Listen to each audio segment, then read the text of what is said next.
So this is a Battlezone controller that I got off of eBay. It's from an original Battlezone arcade machine.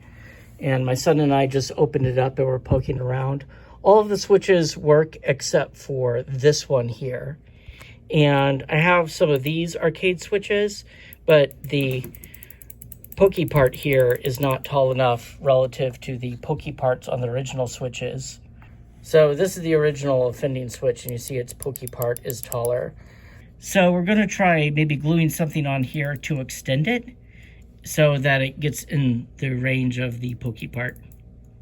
And here's the replacement switch. My son super glued this standoff to the original connector, and it works. We got continuity with all the buttons when you push the joysticks in the appropriate directions. So the next step is to source one of these little molex connector things to make something that can attach here that we can then hook to an arcade encoder, and then we can play Battlezone with authentic Battlezone controls. And hopefully some Katamari Damacy too. Oh, that would be cool.